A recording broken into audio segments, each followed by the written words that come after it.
Kami dari kelompok AVS5 akan menampilkan video presentasi untuk memenuhi tugas mata kuliah Sistem Pengendalian Manajemen. Dengan anggota Suscia Ersa, Farha Homsatul Faji, Nina Darmayanti, dan Muhammad Dimas Ginanjar. Judul presentasi kali ini adalah Analisis Balanced Scorecard terhadap Koperasi Pasar Ikan Bersih pada Kembang Kabupaten Tasikmalaya. Selamat menyaksikan. Baik, yang pertama ada bab 1, pendahuluan, yaitu latar belakang masalah organisasi bisnis yang dimiliki dan dioperasikan oleh seorang demi kepentingan bersama atau yang bisa kita sebut sebagai koperasi. Karakter yang dimiliki oleh koperasi yaitu organisasi bisnis dioperasikan seorang untuk kepentingan bersama, kegiatan prinsip gerakan ekonomi rakyat, dan berdasarkan kekeluargaan.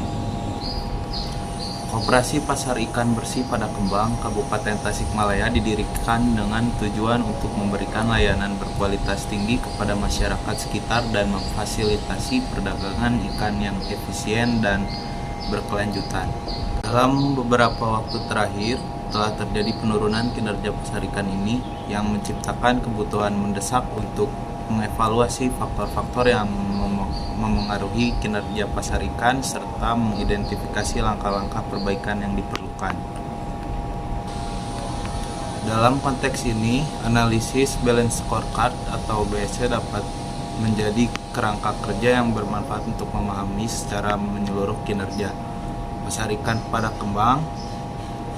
Dalam analisis ini, kami akan mengeksplorasi setiap perspektif BSC secara rinci untuk mendapatkan pemahaman yang lebih baik tentang kondisi pasar ikan bersih di Padang Kembang, Kabupaten Tasikmalaya, dan menyarankan langkah-langkah konkret yang dapat diambil untuk mengatasi masalah yang teridentifikasi. Untuk selanjutnya yaitu ada kerangka teoritis.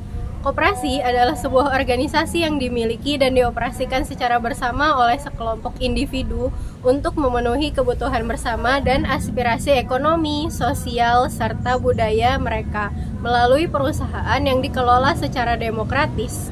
Prinsip-prinsip dasar koperasi adalah solidaritas, keadilan, dan partisipasi aktif dari semua anggotanya. Robert S. Kaplan dan David P. Norton mengembangkan konsep Balance Scorecard yang berawal dari studi tentang pengukuran kinerja di sektor bisnis pada tahun 1990.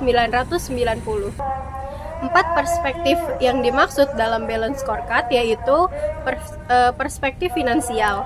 Perspektif ini merupakan sudut pandang daripada shareholder karena Balance Scorecard dibangun dari studi pengukuran kinerja pada sektor bisnis. Yang kedua yaitu perspektif customer. Perspektif ini merupakan sudut pandang customer atau pelanggan. Perusahaan bisa mendapatkan keuntungan karena produk atau jasanya dibeli oleh pelanggan. Ketiga yaitu perspektif internal business process. Proses bisnis adalah serangkaian atau sekumpulan aktivitas inti yang saling berhubungan satu sama lain yang dilakukan organisasi dalam rangka menciptakan produk atau jasa untuk memenuhi keinginan pelanggan atau shareholder. Yang terakhir atau yang keempat yaitu perspektif learning and growth. Perspektif ini menggambarkan kemampuan organisasi untuk melakukan perbaikan dan penguatan sumber daya internal organisasi agar mampu menjalankan proses bisnis utama organisasi.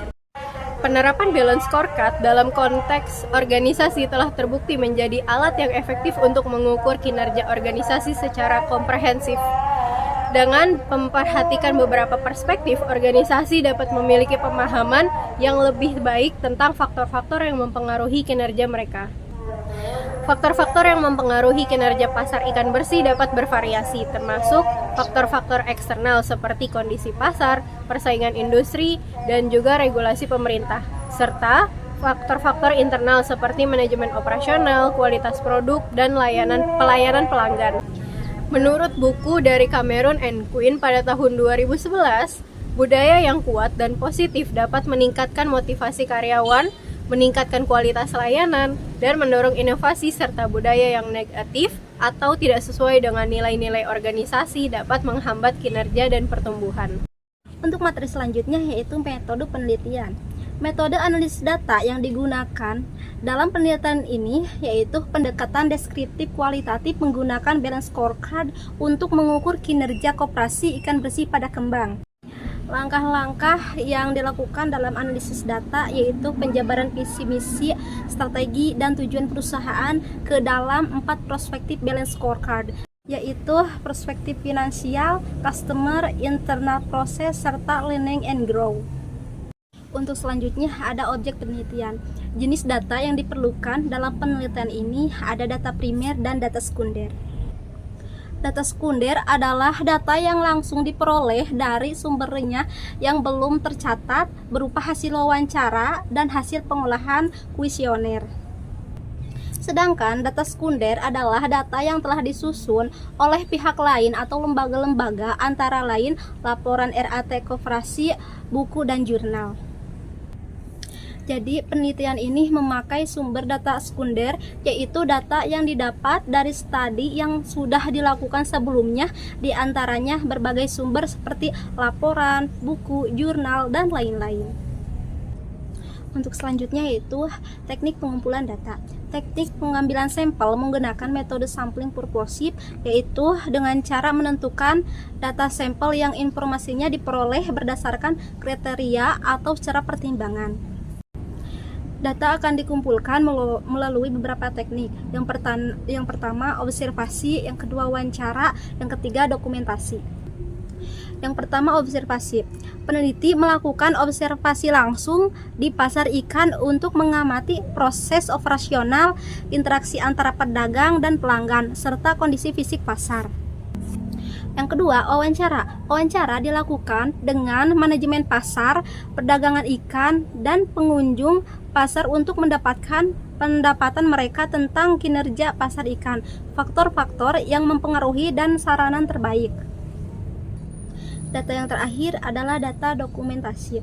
Data sekunder akan dikumpulkan dari dokumen-dokumen terkait seperti laporan keuangan pasar ikan, peraturan pemerintah terkait, dan dokumentasi internal pasar. Untuk materi selanjutnya yaitu hasil penelitian dan pembahasan. Berdasarkan penelitian yang telah kami lakukan, kami menemukan jika penyebab terjadinya penurunan pada koperasi pasar ikan bersih pada kembang, hal itu terjadi karena kurangnya partisipasi anggota dan banyak sekali anggota yang tidak aktif sehingga menyebabkan penurunan pada kinerja koperasi sangat drastis. Kemudian dilihat dari analisis balance scorecard yang telah kami lakukan, terdapat beberapa poin yang dapat kami jelaskan. Yang pertama dilihat dari perspektif finansial atau keuangan. Koperasi berada pada kriteria baik. Hal ini didukung karena koperasi telah mandiri secara finansial. Kemudian dilihat dari perspektif customer atau pelanggan, koperasi juga berada pada penilaian yang baik. Hal ini didukung dengan upaya pengurus untuk memberikan pelayanan yang terbaik untuk para pelanggan dan meningkatkan pelayanan pada pelanggan. Kemudian dilihat dari perspektif internal business process atau proses bisnis internal, koperasi juga berada pada kriteria yang baik. Hal itu karena koperasi membawa atau menjual ikan-ikan yang terbaik yang didapat dari para petani sekitar. Nah, kemudian yang terakhir dilihat dari perspektif learning and grow atau pembelajaran dan pertumbuhan. Koperasi berada pada nilai yang kurang baik. Hal itu dikarenakan karena para pengurus koperasi kurang meningkatkan pelatihan dan pembinaan pada pengurus, pada anggota, dan pada pengawas. Sehingga hal itulah yang menyebabkan banyak sekali anggota-anggota yang tidak aktif. Upaya-upaya yang dapat dilakukan salah satunya yaitu pengurus dapat secara rutin melakukan evaluasi dan memperbaiki hal-hal yang harus diperbaiki sehingga dapat meningkatkan pertumbuhan dan menjadikan koperasi lebih sehat kembali.